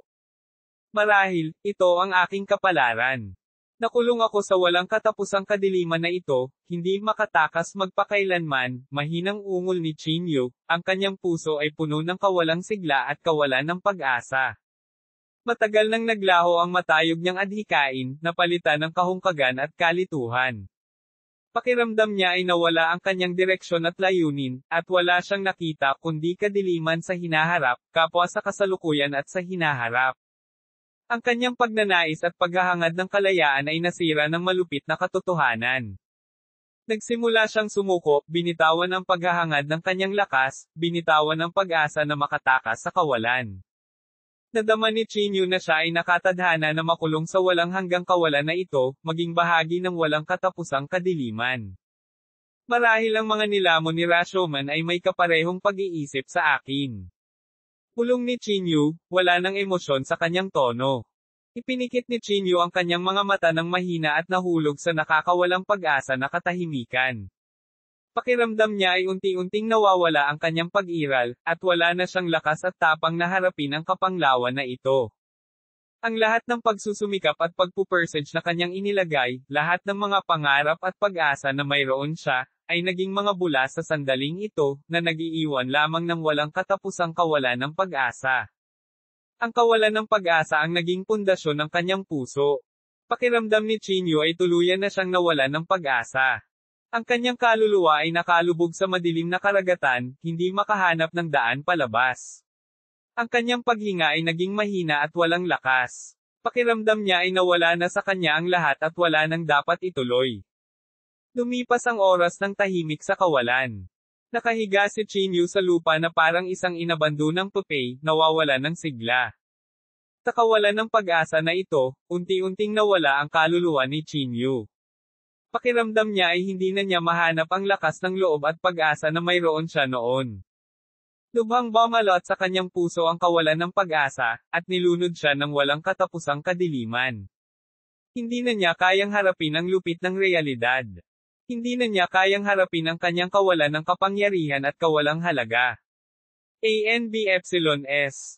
Ang kawalan ng pag-asa ay naging isang hindi malulutas na balakid sa kanyang puso, na ikinulong siya sa walang katapusang kawalan na ito. Sa ganitong paraan, pagkaraan ng hindi kilalang yugto ng panahon, nakatulog ng mahimbing si Chinyu. Gayunpaman, sa sandaling ito, isang mahinang liwanag ang biglang lumitaw sa kanyang harapan. Itinaas ni Chinyu ang kanyang ulo at tumingin sa mahinang liwanag na may malabong tingin. Isang bakas ng pag-asa ang bumalot sa kanyang puso. Bagamat ang mahinang liwanag ay napakahina na halos hindi na ito pinansin, sapat na ito upang maakit si Chinyu. Nahihirapan siyang tumayo, hindi pinansin ang kanyang pagod at kawalan ng pag-asa, at dahan-daang naglakad patungo sa mahinang liwanag. Bawat hakbang niya ay parang dinadala niya ang bigat, ngunit ayaw niyang sumuko. Habang papalapit siya, unti-unting lumiwanag ang liwanag, na naging isang maliit na bitek kung saan sumili ang maliwanag na liwanag. Ang mga yapit ni Chinyu ay naging matatag. Ginamit niya ang kanyang huling kaunting lakas upang sumugod patungo sa bitek. Iniunat niya ang nanginginig niyang mga daliri at marahang hinawakan ang gilid ng kawalan. Gayunpaman, sa sandaling hinawakan niya ito, ang kanyang paningin ay bumalik sa kadiliman, at walang umiiral. Namingalinga si Chinyu sa paligid. Kadiliman pa rin ang kanyang paligid. Panaginip lang pala ang liwanag. Uwit. Samantala, nakabalik na sa Holy Region ang dalawang matatandang lalaki. Sila ang mga matatanda ng pamilyang Yao. Sa sandaling ito, lumuhad ang dalawa sa harap ng isang lalaking nakasuot ng mahabang damit at ikinwento ang lahat ng nangyari. Ang Chinyu na iyon ay naitatak na sa kawalan. Talagang hindi siya makakatakas, sabi ng isang elder. Ang isa pang elder ay nanunuya din at sinabing, mayroon lamang dalawang resulta para sa pagpasok sa kawalan. Alinman siya ay mawala ng walang bakas, o siya ay nilamon ng kawalan, at nakulong ng walang hanggan ng walang pag-asa ng higit pa. Tahimik na nakikinig sa dalawang matanda ang lalaking may mahabang damit, at hindi nagbago ang ekspresyon nito. Ang lalaking ito na may mahabang damit ay walang iba kundi ang banal na Panginoon ng pamilya Yao, si Yao Qi. Bago pa makapagsalita si Yao Qi, isang binata ang pumasok mula sa labas. Guwapo siya, parang dalaga, pero may bahid ng pagkalalaki. Ang taong ito ay walang iba kundi si Yao Shi na natalo ni Qin Yu. Mabilis na lumapit si Yao Shi sa kanilang dalawa. Hindi man lang siya nag-abalang yumuko sa banal na Panginoon at naiinip na sinabi, patay na si Qin Yu. Patay na ba talaga siya? Banal na anak, siya ay itinapon na sa kawalan na walang pag-asang magtagumpay, nagmamadaling sagot ng matanda. Nang marinig ito, hindi napigilan ni Yao Shi na tumawa ng buong puso. Hahaha. Hahaha. Deserve nitong si Qin Yu na ito. Napuno ng kabaliwan ang mga mata ni Yao Shi. Ihahayag ko ang balitang ito sa mundo at ipaalam sa lahat na namatay si Qin Yu sa kamay ng aking pamilyang Yao. Hahaha. Si Yao Shi ay tumawa ng baliw bago tumalikod at umalis. Tumingin si Yao Shi sa kanyang likuran at hindi naiwasang sumimangot, bakas ng pagkadismaya sa kanyang mga mata. Banal na Panginoon, ang Qin Yu na iyon ay patay na. Ngayon, ang pamilya Yao at ang pamilyang yan ay may utang na loob sa aming pamilyang Yao. Bakit ka nakasimangot? Nag-aalala ka ba kay Dinley? Naguguluhang tanong ng dalawang matanda. Umiling si Yao Shi. Tumingin siya sa direksyon na iniwan ni Yao Shi at sinabi sa mahinang boses, ang kasalukuyang Yao Shi ay ganap na nawala ng gana na lumaban. Natatakot ako na nawalan siya ng pagkakataon na makipagkompetensya sa mga henyo ng banal na rehiyon at maging sa mabituing kalangitan. Ang pagganap ni Yao Shi ay hindi karapat-dapat sa kompetisyon. Hindi man lang niya karapat-dapat ang pagkakakilanlan ng isang paborito ng langit. Pareho silang kalaban, ngunit ang layunin ng labanan ni Shishio ay isang bagay na hindi na maihahambing ni Yao Shi. Ang dalawang matanda ay tahimik, malinaw na sumasang-ayon sa mga salita ni Yao Shi. Uwit. Hindi nagtagal, kumalat sa buong banal na rehiyon ang balitang ipinadala si Qin Yu sa kawalan. Ang balitang ito ay unang kumalat mula sa paligid ng pamilya Yao, pagkatapos ay kumalat mula 1 hanggang 10, 10 hanggang 100, at hindi nagtagal ay kumalat sa buong Zhongzhou. Sa loob lamang ng 2 araw, halos lahat ng tao sa Holy Region ay nakakaalam nito. Sa ilang sandali, halos lahat ng tao sa kalye ay tinatalakay ang bagay na ito. Narinig mo ba? Si Qin Yu ay itinapon sa kawalan sa labas ng Starfield. Ano? Siya ay itinapon sa kawalan. Talaga. Kumalat ang balita sa buong banal na rehiyon. Ang sabi-sabi na ang matanda ng pamilya Yao ay naghintay sa labas ng rehiyon, at maging ang barkong pandigma ng Thunder Courtyard ay nahulog sa kawalan kasama niya. Buntong hininga. Hindi inaasahan na si Qin Yu, ang napili sa kanyang henerasyon, ay talagang naging ganito. Sa sandaling itapon sa kawalan, natatakot na wala na siyang pagkakataong makatakas. It serves him right. Bakit niya pinagnanasaan ang santo ng pamilya yan? 2,167 tugon mula sa iba't ibang partido. Ang pagtalakay sa bagay na ito ay walang katapusan. Mayroong iba't ibang opinyon tungkol sa kapalaran at pagbabago ni Qin Yu. May ilang nakiramay at nanghinayang sa kanyang nakatagpo. Pakiramdam nila, siya ang dating paborito ng langit, at nakakalungkot na napunta siya sa ganitong paraan. At ang ilang mga tao ay nagpahayag ng paghamak at panunuya sa kanya, iniisip na ang nangyari ay nakatulong sa kanya ng tama. Pinagnanasaan niya ang santo ng pamilya yan at sa wakas ay nagdusa siya ng kabayaran. Hindi nagtagal ay narinig ng iba't ibang maharlikang pamilya ang balita ngunit hindi sila nagulat. Sa halip, nadama nila na ito ay natural lamang. Pinapabayaan siya ni Yan Tianxi, ngunit hindi iyon nangangahulugang papakawalan siya ng iba pang mga aristokratikong pamilya. Tama. Napakatuso ni Yan Tianxi. Kapag umalis si Qin Yu sa proteksyon ng Thunder Courtyard, paano siya makakaligtas? Hindi na kailangan pang isipin iyon. Siguradong may naghihintay sa kanya sa dilim. Sa kasamaang palad, ang Trakeles Immortal Scripture ay malamang na maglalaho. Uwit. Sa pamilya Jiang, matapos itong marinig ni Holy Son Jiang, matagal siyang hindi nagsalita. Pagkaraan ng mahabang panahon, dahan-dahan niyang sinabi, "Di man it, this little rascal." Hindi pa niya ibinabalik ang mahiwagang artifact ng pamilya ko Jiang.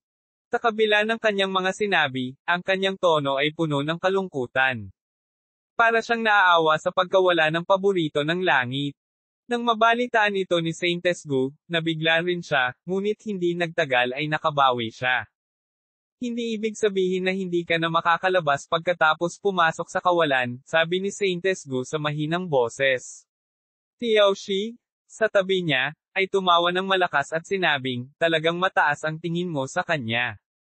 Tumakas mula sa kawalan. Kahit ang isang tunay na santo ay hindi magagawa. Natahimik si Saintes Gu. Tumingin siya sa langit at tila medyo malungkot. Natural, si Yan Ruozo ang dumanas ng pinakamasakit. Nang marinig ni Yan Ruozo ang balita, natigilan siya ng kalahating segundo bago siya natauhan. Imposible. Imposible talaga. Paanong may mangyari kay Qin Yu? Sabihin mo sa akin na peke ito. Si Yan Ruozo ay tuluyang nawala sa kanyang katahimikan. Hindi na siya mukhang santo. Sa halip, siya ay nagmukhang isang ordinaryong batang babae na nasa bingit ng pagbagsak. Hinawakan niya ang braso ni Uncle Yan na galit, puno ng pag-asa ang kanyang mga mata. Bumantong hininga si Tio Yan at sinabing, natatakot ako na hindi ito peke.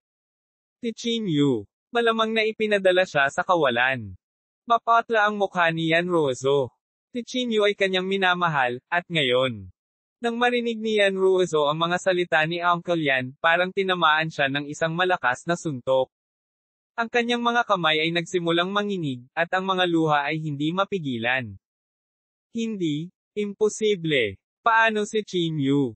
Mamulong si Yan Ruozo sa paus at pagod na boses, at puno ng kawalan ng pag-asa at sakit ang kanyang boses.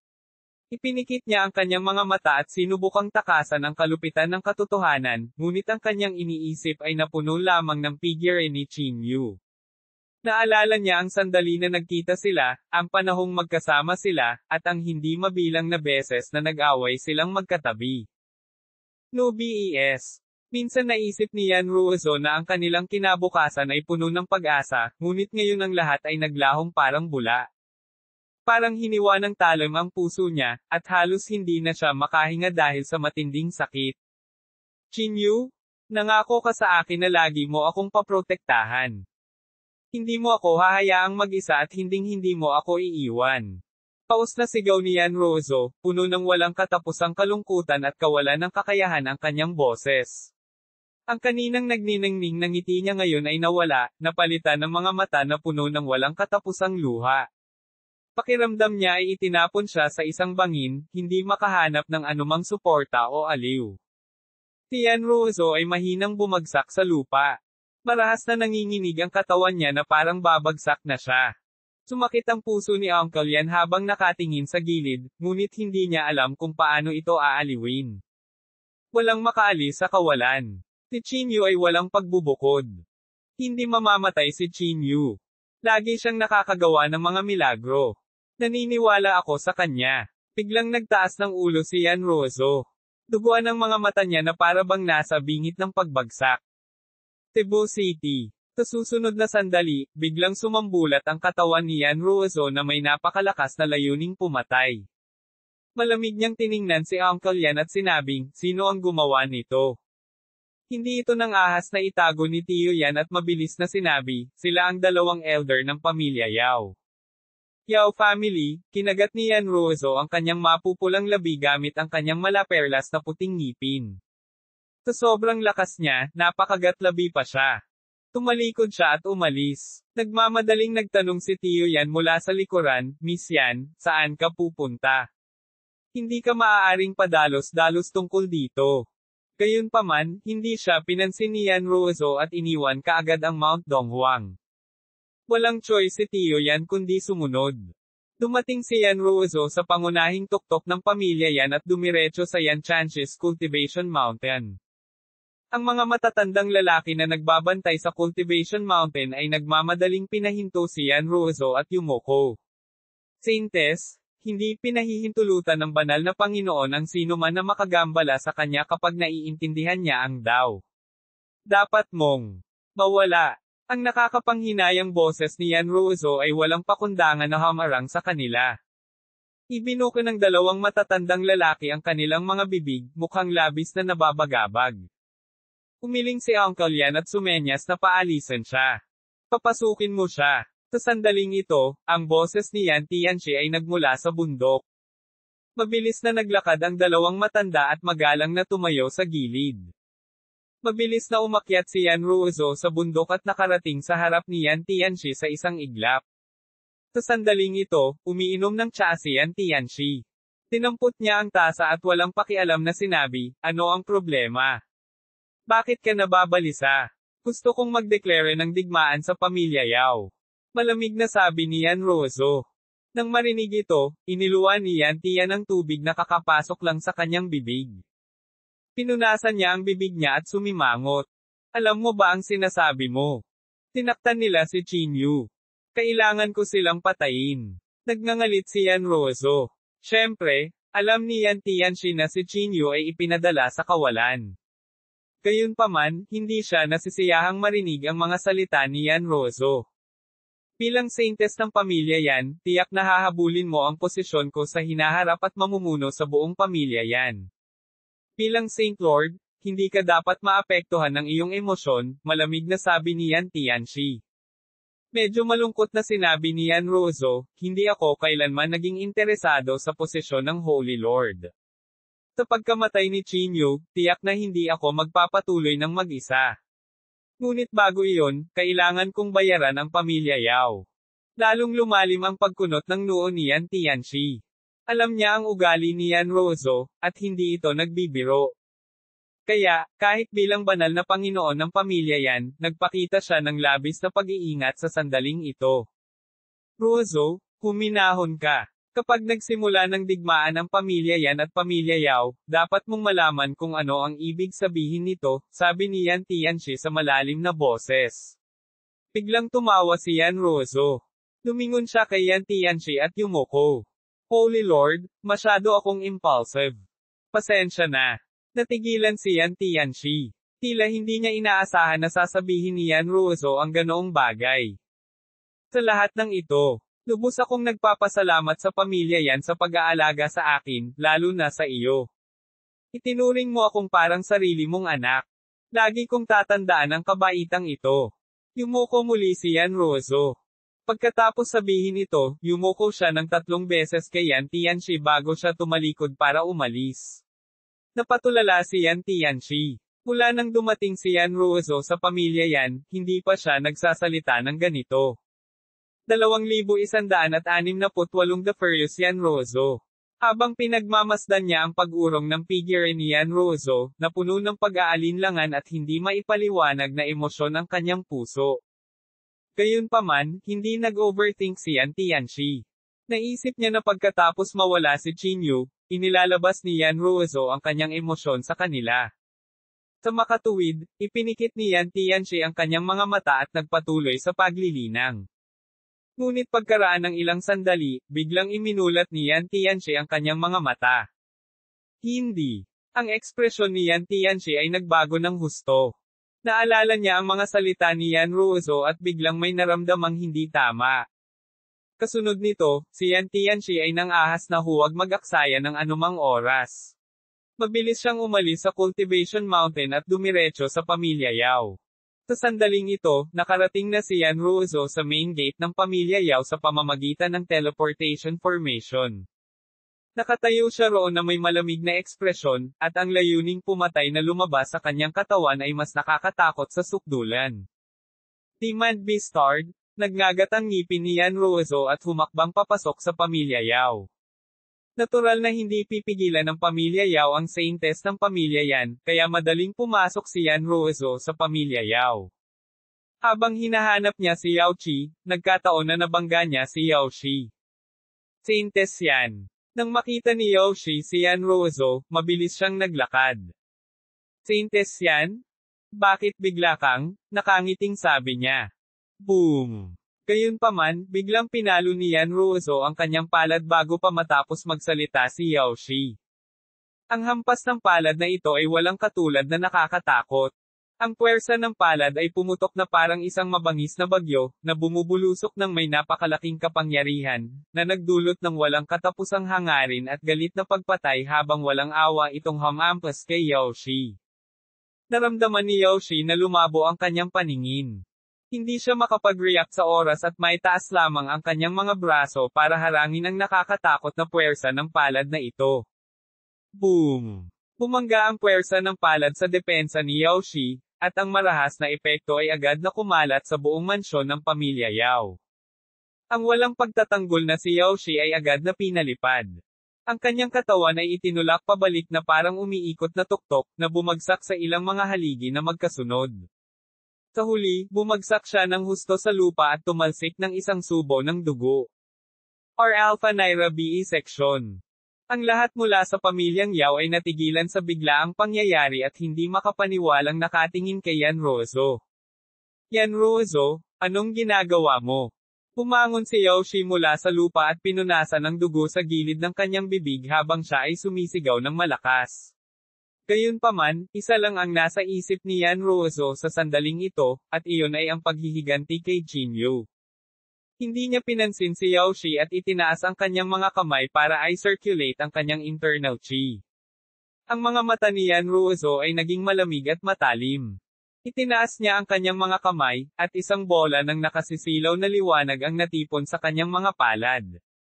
Ang liwanag na ito ay naglalabas ng napakalakas na panloob na chi na para bang ito ay konektado sa kapangyarihan ng langit at lupa. Ang kapangyarihan ng banal na rehiyon, pakinggan ang aking panawagan. Pulong ni Yan Ruozo. Napuno ng determinasyon at pagpapasya ang kanyang boses. Itinulak niya ang kanyang palad pasulong, at ang bola ng liwanag ay agad na lumawak, na bumubuo ng isang napakalaking bola ng liwanag na naglalaman ng kapangyarihang sirain ang lahat. Ito ang lihim na pamamaraan ng paglilinang ng pamilya Yan, ang Heavenly Punishment Technique. Naging malabo ang figure ni Yan Ruozo habang lumalawak ang bola ng liwanag. Tila siya ay pinagsama sa langit at lupa, naging mensahero ng kaparusahan ng langit. Ang bola ng liwanag ay bumaril patungo kay Yao Shi sa bilis na halos imposibleng makariyak. Nakaramdam si Yao Shi ng nakamamatay na panganib. Mabilis niyang pinaandar ang kanyang lakas, sinubukang iwasan ang nakamamatay na suntok na ito. Gayunpaman, ang bola ng liwanag ay sumunod sa mga galaw ni Yao Shi at kumislap. Kahit paano umiwas si Yao Shi, hindi siya makatakas sa pagtugis nito. Cebu City. Sa huli, ang bola ng liwanag ay tumama sa katawan ni Yao Shi, nagpakawala ng nakakatakot na energy shockwave na agad na bumalot kay Yao Shi. Boom! Isang malakas na pagsabog ang umalangaw-ngaw sa buong mansyon ng pamilya Yao. Umihip ang malakas na hangin, at lumipad ang apoy kung saan-saan, agad na nilamon ang figure ni Yao Shi. Lahat mula sa pamilya Yao ay tumingin sa eksenang ito ng may katakutin. Hindi sila makapaniwala sa eksenang nasa harapan nila. Talagang ipinakita ni Yan Ruozo ang nakakatakot na kapangyarihan. Bagamat buong lakas na lumaban si Yao Shi, napilitan siyang umatras. Nang mawala ang liwanag, napuno siya ng mga sugat at dugo. Yan Ruozo, huwag mong isipin na natatakot ako sa iyo. Galit na galit si Yao Shi. Ang bawat kilos ni Yan Ruozo ay isang pamamaraan ng pagpatay. Halatang nandito siya para patayin siya. Gayunpaman, hindi pinansin ni Yan Ruozo si Yao Shi. Muli niyang itinaas ang kanyang kamay at nagsimulang mag-condense ng mas nakakatakot na pamamaraan. Isang nakakatakot na panloob na chi ang lumabas mula sa kanyang katawan, at tinakpan ng maitim na ulap ang kalangitan. Kumikislap ang kidlat, at dumagundong ang kulog na tila ba nabalot ng kadiliman ng buong mundo. Ang hangin ay umuungol, na nagdadala ng panloob na chi ng pagkawasak. Walang tigil ang pag-ugoy ng mga puno, at nagsimulang mabitak ang mga dingding ng mga gusali. Nagsimulang manginig ang lupa, at lumitaw ang malalalim na bitek na parang dahan-daang nagbubukas ang mga pintuan ng impyerno. Ang lahat ng ito ay dahil sa kapangyarihang ipinakawala ni Yan Ruozo. Itinaas niya ang kanyang mga kamay na parang isang Diyos na bumaba sa mundo. Ang panloob na chi sa paligid niya ay naging mas matindi at naabot agad ang pinakamataas na estado nito. Ang kanyang titig ay kasing talas ng isang espada at pinalamutian ng walang katapusang kapangyarihang mapanirang. Ang ekspresyon ni Yao Shi ay lubhang nagbago. Malinaw niyang naramdaman kung gaano kakilakilabot ang panloob na chi na ito. Nakaamoy pa siya ng pahiwatig ng kamatayan.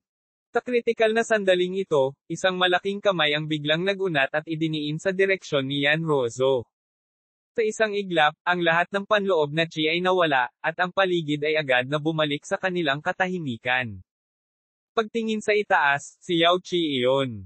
Nang makita ng mga tao sa paligid si Yao Qi, agad silang yumuko at binati siya, banal na Panginoon. Natahimik si Yao Qi. Tumingin siya kay Yan Ruozo at malamig na sinabi, Saintes ng pamilya Yan, bakit ka pumunta sa pamilya kong Yao at nagdulot ng kaguluhan? Walang pakialam si Yan Ruozo. Pinalak pa niyang salakayin si Yao Qi. Ngunit laban kay Yao Qi, lahat ng diskarte ni Yan Ruozo ay wala. Sa isang pitik ng kanyang daliri, naipit ni Yao Qi si Yan Ruozo sa pwesto.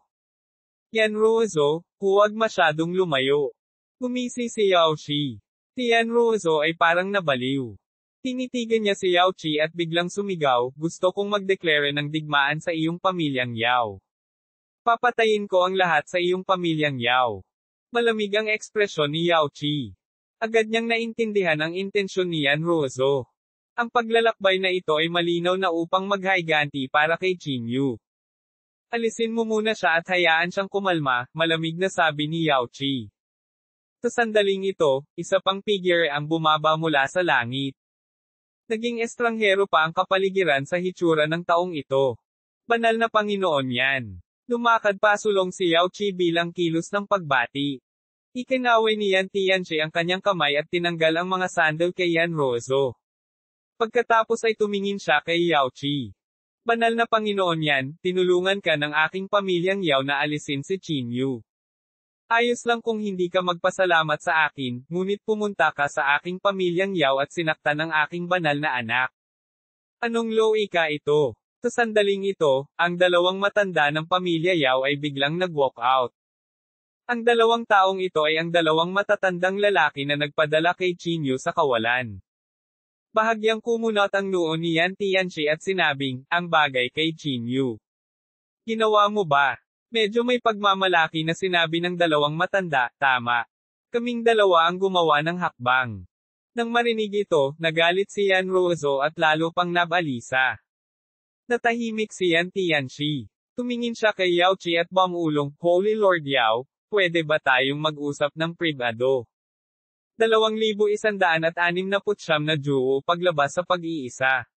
Pagkatapos ng ilang sandali ng katahimikan, tumango si Yao Qi at sinenyasan si Yan Tianchi na umalis kasama niya. Dumating ang dalawa sa isang tagong lugar, silang dalawa lang. Tumingin si Yan Tianchi kay Yao Qi at sinabi sa malalim na boses, nakita mo na ang sitwasyon ngayon. Ang tanging solusyon ay ibigay ang dalawang umatake kay Qin Yu. Natigilan si Yao Qi at galit na sinabi, ano ang sinasabi mo? Gusto mo bang managot ang pamilya Yao sa mga pagkakamali ng iyong pamilyang yan? Inilagay ni Yan Tianchi ang kanyang mga kamay sa likod at malamig na sinabi, ito lang ang pagpipilian natin ngayon. Kung hindi madaling isuko ni Yan Ruozo ang bagay na ito. Iyon ay dahil hindi mo siya dinidisiplina ng maayos. Ano ang kinalaman nito sa aking pamilyang Yao? Gumisi si Yao Qi at sinabi. Nag-ambag sila sa aking pamilya, ngunit ipinadala ko sila sa kanilang pagkamatay. Paano ako magiging isang disenteng tao? Tumingin si Yan Tianchi kay Yao Qi at malamig na sinabi, para sabihin sa iyo ang totoo, hindi ko talaga siya madidisiplina. Dalawa lang ang pagpipilian ngayon. Alinman ang pamilya Yan at ang pamilyang Yao ay magsisimula ng digmaan, o isuko mo ang dalawang tao at hayaan mo na ang problema. Ikaw. Si Yao Qi ay agad na nagalit. Ang tono ni Yan Tianchi ay napakalabis, at si Yao Qi ay natural na labis na hindi nasisiyahan. Gayunpaman, kilala niya ng husto ang karakter ni Yan Tianchi. Siya ay sobrang init ng ulo, at masasabi ni Yao Qi mula sa huling pagkakataon na nakipag-away si Yan Yunshi kay Din Lei gamit ang isang celestial artifact. Kung hindi siya sumang-ayon, malamang na magsisimula si Yan Tianchi ng digmaan sa pamilyang Yao. Natahimik si Yao Qi, hindi alam kung ano ang gagawin sandali. Wala akong gaanong oras para sa iyo, udyok ni Yan Tianchi.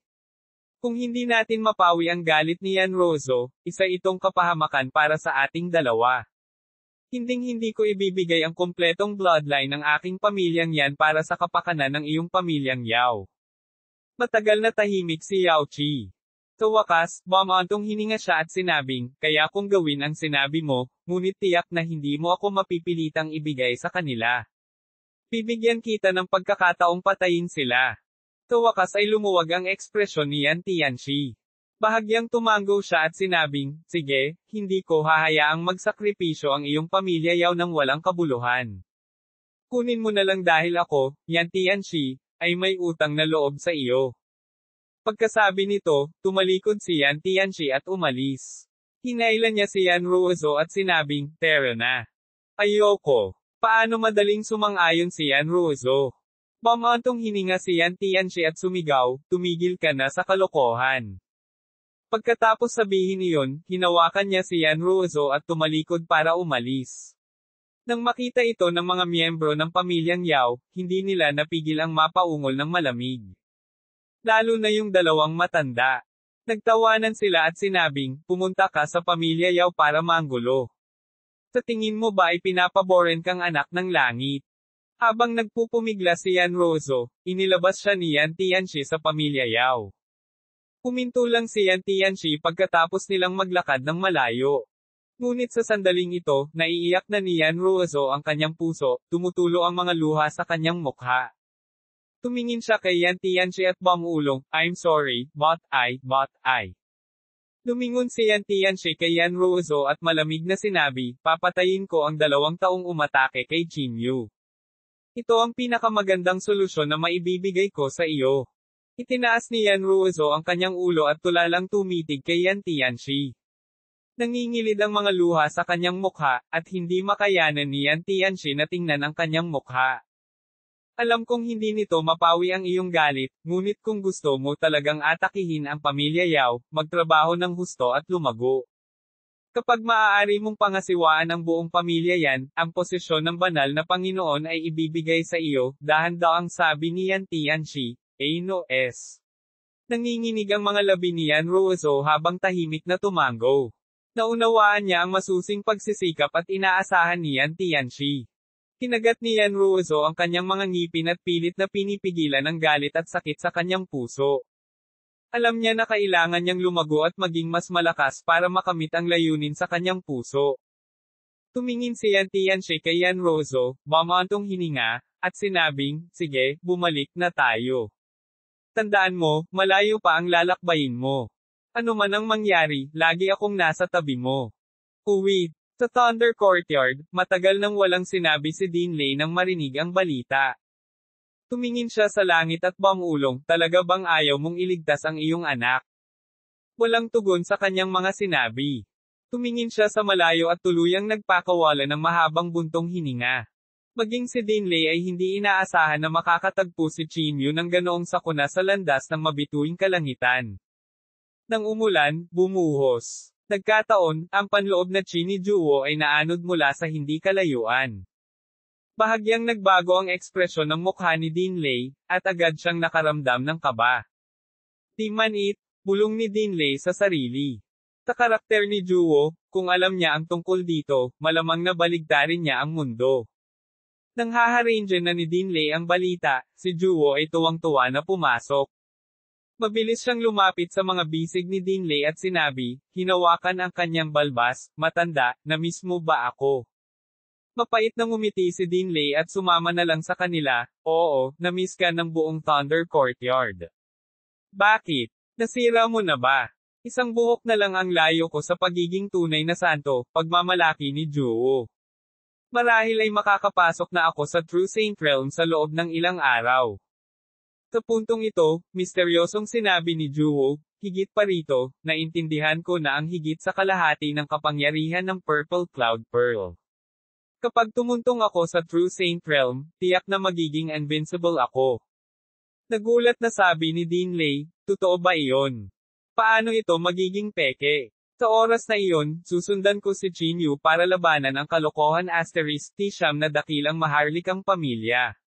Ikinumpas ni Juwo ang kanyang maliliit na kamao at sinabi. Bahagyang nagbago ang ekspresyon ni Dean Lei. Tumikim siya, sinubukang ibahin ang usapan. Gayunpaman, paano siya mabibigyan ni Juwo ng pagkakataon? Bago makapagsalita si Dean Lei, tuwang-tuwang nagtanong si Juwo, nasaan si Jin Yu? Gusto kong makipag-inuman sa kanya. Natahimik sandali si Dean Lei. Parang hindi niya alam ang isasagot. Anong problema, matandang Lei? Pipi ka ba? Hinawakan ni Juwo ang balbas ni Dinley at nagtanong. Mamantong hininga si Dinley at nagsisinungaling lang. Chinyu? Siya ay nasa retreat. Malamang na hindi siya lalabas ng ilang sandali. Nako, nagkataon lang. Pulong ni Juwo, ang kanyang tono ay may bahid ng pagkabigo. Natakot si Dinley na malaman ni Juwo ang tungkol dito, kaya mabilis niyang sinabi, dahil narating mo na ang hangganan ng True Saint, bakit hindi kayo umatras ng magkasama at maghintay hanggang sa maging True Saint ka bago lumabas? Kinaway-kaway ni Juwo ang kanyang kamay at sinabing, hindi. Hindi ko kaya. Nakaranas ako ng bottleneck. Kung hindi ako lalabas. Kung hindi mo pa rin ako hinayaang kumain at uminom, baka mabaliw ako. Inilagay ni Juwo ang kanyang mga kamay sa kanyang likuran at pabalik-balik sa silid na may nag-aalalang ekspresyon. Nang makita ito, nasabi na lamang ni Dinley, sige, kukuha ako ng mag-set up ng handaan ngayon. Iinom ako sa iyo. Sigurado ka ba? Matandang Lei, makukuha ba ito ng iyong matandang katawan? Sabi ni Juwo na may bahagyang panghahamak. Magsasalita pa sana si Dinley, may biglang pumasok mula sa labas. Dinley? Narinig ko na may gumawa ng cenotaph para kay Chinyu. Isang magsasaka ang tumakbo sa sigaw. 2,170 patungo sa pamilya Yao. Malaking pagbabago ang ekspresyon ni Dinley nang marinig ito. Ang kinatatakutan ay malamang na magkatotoo. Hindi niya namamalayan na tumingin kay Juwo sa tabi niya. Bahagyang nagbago din ang ekspresyon ng magsasaka na iyon. Sa pagtingin kay Juwo sa kanyang harapan, siya ay tila napaka-awkward. Anong sabi mo? Para kanino? Mahigpit na kumunat ang mga kilay ni Juwo. Ibinuko ng cultivator ang kanyang bibig at magsasalita na sana nang hampasin siya ni Dinley at sinabing, ito ay isang bagong advance na True Saint. Medyo sikat siya kamakailan, ngunit ngayong may aksidenteng nangyari, may nag-set up ng cenotaph para sa kanya. Napagtantong mali ang bagay, nagmamadaling sinabi ng cultivator, oo. Siya ay isang bagong advance na True Saint. Gusto namin siyang imbitahan na sumali sa Thunder Courtyard. Bagamat simple ang pag-iisip ni Juwo, hindi siya tanga. Sa pagtingin sa kanilang mga ekspresyon, naramdaman niyang hindi tama. Narinig ko. Chinyu ang tinutukoy mo. Malamig ang ekspresyon ng mukha ni Juwo. Ikaw. Mali ang narinig mo. Paano maaaring may mangyari kay Chinyu? Siya. Magaling siya, hindi natural na sabi ng cultivator. Naging malamig ang ekspresyon ni Juwo. Sa pag-iling ng kanyang katawan, agad siyang humarap sa cultivator. Pagkatapos ay iniunat niya ang kanyang kamay at hinawakan ang kanyang leeg. Sa tingin mo ba ako ay isang tanga? Ang boses ni Juwo ay naging walang kapantay na malamig. Magsalita ka, anong nangyayari? Kung magsinungaling ka, babaliin ko yung leeg mo. Mapatla ang mukha ng magsasaka, at halos hindi na siya makahinga. Taglit siyang nag-alinlangan at sa wakas ay hindi na nakayanan ang panggigipit ni Juwo. Sinabi niya, oo, si Chinyu ay inatake sa paglalakbay sa mabituing kalangitan at sa kasamaang palad ay namatay. Nang marinig ito ni Juwo, tila siya ay tinamaan ng isang malakas na suntok. Pinitawan niya ang magsasaka at umatras. Baka sa kanyang mga mata ang kawalan ng pag-asa at sakit. Ngunit napakabilis, tumawa ng malakas si Juwo at sinabing, paano posible iyon? Kalokohan ba ang pinag-uusapan ninyo sa akin? Bakit pupunta si Chinyu sa mabituing kalangitan? Paanong may mangyayari sa kanya? Hahaha. Alam ni Dinley na hindi na niya maitatago ang bagay na iyon, kaya't sinabi niya sa malalim na boses, may nangyaring hindi maganda kay Chinyu, at nadala siya sa kawalan. Ngunit maaaring hindi siya patay. Tulala si Juwo, hindi umimik ng mahabang panahon. Sa sumunod na segundo, bigla niyang sinabi na may humihikbi na tono, nakatok sa kawalan, walang paraan, buho. Pagkatapos sabihin iyon, tumingkayad si Juwo sa lupa na parang batang babae at napaluha. Tumulo ang mga luha mula sa kanyang mga mata, at napuno ng kawalan ng pag-asa at walang katapusang kalungkutan ang kanyang mga pag-iyak. Hindi inaasahan ni Dinley na magkakaroon ng ganoong reaksyon si Juwo. Ibinuko niya ang kanyang bibig at magsasalita na sana nang muling nagbago ang ekspresyon ni Juwo. Malamig siyang tumingin kay Dinley at sinabing, sino ang may gawa nito? Juwoo, ang bagay na ito ay napakahalaga. Ikaw. Tinatanong kita kung sino ang may gawa nito. Galit na galit si Juwoo. Ang panloob na chi sa kanyang katawan ay biglang pumutok. Saglit, nanginginig ang buong Thunder Courtyard. Walang choice si Dinley kundi sabihin kay Juwoo ang nangyari. Matapos marinig ito, hindi na nagsalita si Juwoo. Natawa siya at sinabing, maswerte si Chinyu. Hindi siya mamamatay. Tiyak na makakalabas siya sa kawalan. Siguradong magiging maayos siya. Tama iyan. Nagmamadaling tumango si Dinley. Sa puntong ito, sinenyasan ni Dinley ang magsasaka na umalis. Pagkatapos, bumulong siya, para sabihin sa iyo ang totoo, may master sa likod ni Chinyu. Kahit na hindi siya makawalk out, tutulungan siya ng master na iyon. Talaga. Nanlaki ang mga mata ni Juwoo at pinunasan ang kanyang mga luha habang inosenteng nagtanong. Siyempre. Tumango si Dinley at sinabing. Gayunpaman, sa iba't ibang kadahilanan, hindi ko masasabi sa iyo ang pagkakakilanlan ng master na iyon sa ngayon. Nako, basta ayos lang siya. Tumango si Juwoo. Pagkatapos, bumantong hininga siya at sinabing, di man it, sayang hindi ako makakainom sa kanya. Sabay ka sa akin uminom. Gusto ko ng masarap na alak. Nabalitaan ko na minsang nag-iwan ng 2 garapon ng fine wine ang Immortal Emperor Lei. Nakahinga ng maluwag si Dinley. Walang kabuluhan ang isang pitchel ng alak hanggat kaya niyang patatagin si Juwoo. Kaya naman, ikinawin ni Dinley ang kanyang kamay at sinabing, sige, sabay-sabay akong uminom hanggat gusto mo. Nang marinig ni Juwoo ang mga salita ni Dinley, nagliwanag ang kanyang mga mata, at puno ng ngiti ang kanyang mukha. Tinapot niya ang balikat ni Dinley at tuwang-tuwang sinabi, matanda, huwag kang magsisi. Lalasingan kita. Noong gabing iyon, nalasing ni Juwoo ang sarili. Kinabukasan, pinili ni Juwoo na pumunta sa retreat. Hindi sigurado kung dahil ito sa alak o sa talento ni Juwoo, ngunit sa loob lamang ng 8 araw, nakapasok na si Juwoo sa True Saint Realm. Matapos makapasok sa True Saint Realm, hindi umalis si Juwoo sa Thunder Courtyard. Sa halip, uminom siya at nag-enjoy kasama si Dinley, araw-araw siyang naglalasing. Nagpatuloy ito ng ganito hanggang sa gabi ng 5 araw. Ninakaw ni Juwoo ang mahiwagang artifact ng Thunder Courtyard at iniwan ang Thunderous Courtyard, sinamantala ang gabi. Ang kanyang ekspresyon ay naging walang kapantay na malamig, at pumatay sa kanyang layunin. Si Juwoo ay hindi nagmamadaling pumunta sa pamilya Yao. Sa halip, unang dumating siya malapit sa cenotaph ni Chinyu. Nang siya ay magbibigay galang, nakita niya ang isang binata na nakatayo malapit sa cenotaph. Ang binatang ito ay gwapo at may kakaibang ugali. May determinasyon at kawalang interes sa pagitan ng kanyang mga kilay, at ang kanyang mga mata ay malalim at matalas na parang nakikita niya ang lahat. Ang taong ito ay walang iba kundi si Shishio. Tumayo si Shishio sa harap ng cenotaph ni Chinyu nang walang sinasabi. Pagkaraan ng mahabang panahon, dahan-daang sinabi ni Shishio, kung pag-uusapan, noon pa man ay gusto na kitang labanan.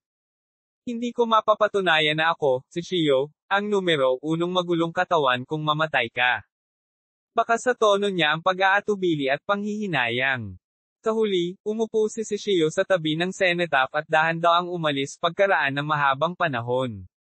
Dumating talaga siya. Malamig ang ekspresyon ng mukha ni Juwoo, at may kaunting intensyon siyang umatake.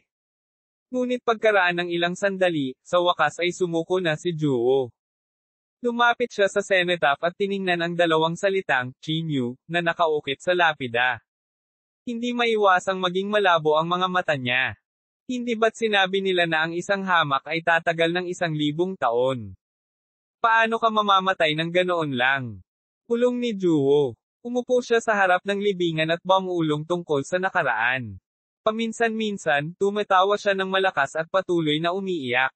Ang kanyang puso ay tila napunit, at ang walang katapusang sakit ay lumundag. Isang alon ng kalungkutan ang patuloy na umaatake sa kaibuturan. Ang mga alaala ay namumuo sa kanyang isipan. Naalala niya ang sandaling nakilala niya si Chinyu. Ang maaraw, masigasig, masayahin, at determinadong binata. Naniniwala akong walang mangyayari sa iyo, mahinang sabi ni Juwo. Dahan-dahan siyang tumayo, tumingin sa malayo, at malamig na sinabi, huwag kang mag-alala. Ipaghihiganti kita ngayon. Papatayin ko silang lahat at papatayin silang kasama mo. At ang si Shion na iyon, tutulungan kitang maalis din siya. Tutulungan kitang alagaan ang santo ng pamilya yan at hintayin ang iyong pagbabalik. Dahil doon, si Juwo ay naging isang stream ng liwanag at nawala ng walang bakas sa isang iglap. Ang kanyang destinasyon ay ang pamilyang Yao.